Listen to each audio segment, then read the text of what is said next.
Hey guys, I want to thank everybody for following the Fight Report. This is Sean Len, your host. I just wanted to get up here and talk about UFC 232, give my predictions for the fight card, and just update you guys with what I'm doing. Got a lot of content coming in next week as well. UFC Fight Night Milwaukee, we've got a lot of interviews coming in, so check that out. We've got Mike Rodriguez. He'll be on next week's show. If you haven't checked out this week's interview podcast, it came up late. Sorry about that, but we had Alton Cunningham on the radio show 2 weeks ago. Austin Hubbard, I put out his individual interview. We've got Jay Clip from Pure Vita, BJJ. We've got Montel Quick Jackson. We've got Wanda Krakenham, who fights at UFC Milwaukee. And, of course, Montel Jackson fights at UFC 232. So, yeah, I'm excited for these cards. I'm excited very much to give you guys my predictions for UFC 232. And it's going to be a great night of fights. I'm excited for it. Who else is excited for it? You know, it's UFC is coming here. We've got another great night of fights, another great, fun fight card. And on top of it, man, I can't believe we're at the end of 2018. So I'm going to give my predictions for UFC 232, and we're going to start everything right off the bat. And I am going with Thiago Santos by TKO. I'm going to pick him in the first round. He's going to get it done, of course, against Jimmy Manuwa. I just give him the opportunity to win this fight. I think that he's going to have the advantage early on, and he's going to he's just been real powerful. You look at his last fight. Again, he decimated another guy that was a real tough guy in Eric Anders. And he's been looking phenomenal ever since. I just think this is his time to moving forward, and he gets a big finish. We know Jimmy Manuwa has been finished before, in his last fight against Volkan Ozdemir didn't bode well for him. So I am going with Thiago Marreta Santos again. Tough guy. And what he did to Eric Anders in the last fight, I think he gets it done again. Next up, I am going by Oliveira by TKO. Charles Oliveira is a tough dude in that welterweight division.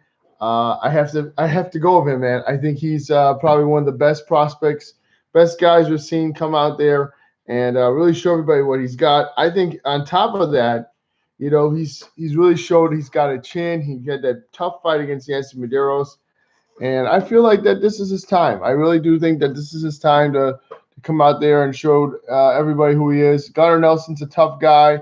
Submission-wise, he pulls off a lot of good submissions. I just don't see him coming out with a big win over Oliveira. I am going with the Cowboy Oliveira.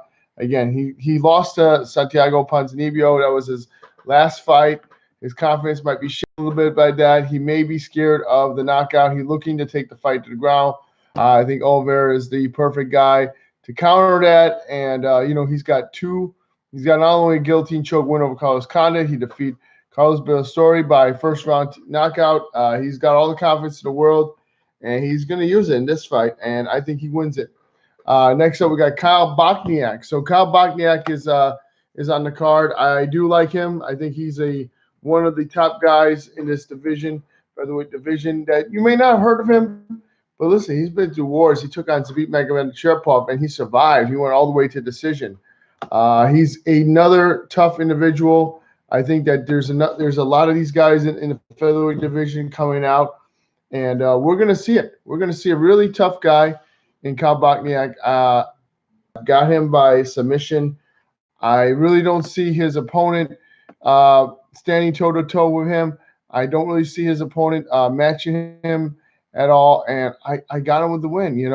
I might be wrong, but listen, I think that it's a great win for him. It's a great opportunity against Hakeem Dawodu, who's another tough dude, right? So this guy has come into the UFC. This is his UFC debut, of course, and this is a tough fight.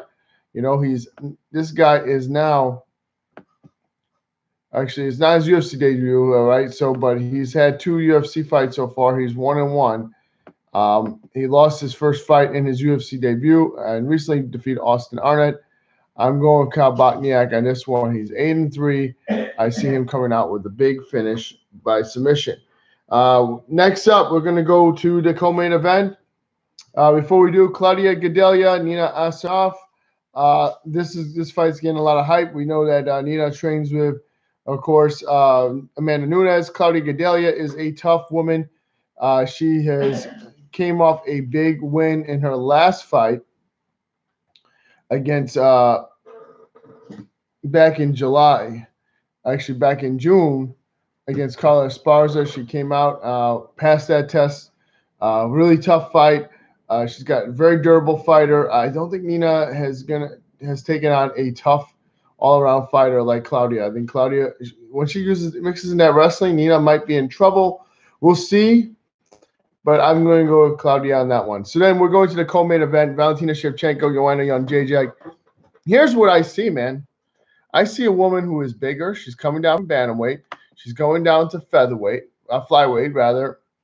And Joanna's coming up from strawweight to flyweight. Something's telling me this might be like GSP BJ Penn 2. This might be the same result. I mean, Joanna might be overwhelmed and overcome to the point her corner is going to be calling for her to leave the fight. I obviously don't think that's going to happen, but you have to realize that Shevchenko is going to impose her will. We saw what she did to Priscilla Cachoeira in her last fight. That was a big mismatch. Joanna is a bit more trickier for her. Joanna is going to come in there and try to dictate the pace early on. She's going to throw punches and bunches. It's all about the volume for Joanna. For I think Valentina, she's got to mix it in well. I think she's got the confidence that she's beating this girl in two Muay Thai fights prior to this. It's MMA. It's a completely different sport. Anything can happen, but I am still going with Valentina Shevchenko, and she wins by unanimous decision. But don't overlook the fact that she might get a stoppage, especially if the corner sees Joanna's getting off. She's on the ground, and you never know. You never know what will happen in that fight. Holloway and Ortega, I got Holloway just because the way he's put it together. He's a great striker, and not only that, he's very technical, and we know what he does. His game is very diverse, and man, he likes to throw some great stuff. He throws that spinning back fist once he gets confident. The more he lands, the more confident he gets, and you gotta look for that trip he does. I like that trip. That's a nice little takedown. He's tall, long, and lanky. And listen, Brian Ortega's got another guy who's got a great reach, and he's almost I wouldn't say completely identical to Holloway, but his physique is very advantageous for him when he does on the ground. So this is a striker versus grappler. I think this fight stays standing for the majority of it. I think Ortega will have his moments. He might even lock in a submission. I don't see him finishing Holloway, who's well-versed on the ground as well. I don't see that happening. And if he's a fight standing, I think I've got Holloway all 5 rounds, and I'm going with unanimous decision for Max Holloway.